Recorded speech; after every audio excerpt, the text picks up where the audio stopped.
Id-deputat nazzjonalista u kandidat għal kariga ta' kap ġdid nazzjonalista Alex Borch għalli jrid jimxi fuq il-passi tal-eks Ministru għal-Għawdex Giovanna De Bono li kienet parti mill-partit sa mit-tmeninijiet.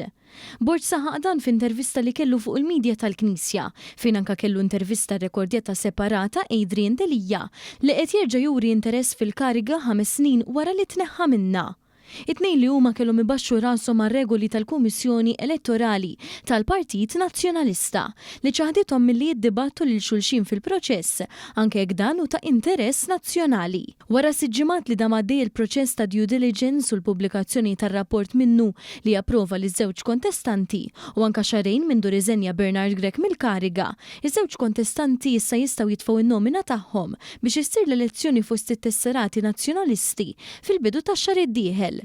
Sa dakinhar Borch u Delija se jitħallew li jiġu intervistati biss mill-midja uffiċjali nazzjonalista.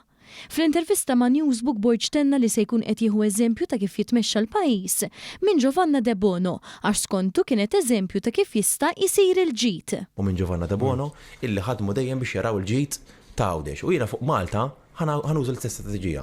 Intervistat mill-editur ta' Newsbook Matthew Xwiereb, il-kontestant Awċi jindika wkoll li kemm il-darba jkun kap nazzjonalista u jitlef l-elezzjoni ġenerali li jmiss u jimxi ma' dak li jiddikjara l-istatut tal-PN.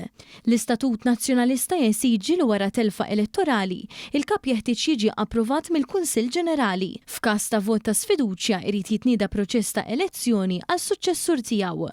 Jiena li użgur ovvjament imbagħad hemm il-proċess demokratiku skont l-istatut tal-Partit Nazzjonalista u naraw minn hemmhekk. Sa dan it-tant fl-intervista tiegħu Adrian Delija iddeskriva lil Bernard Grech bħala paċifist u medjatur.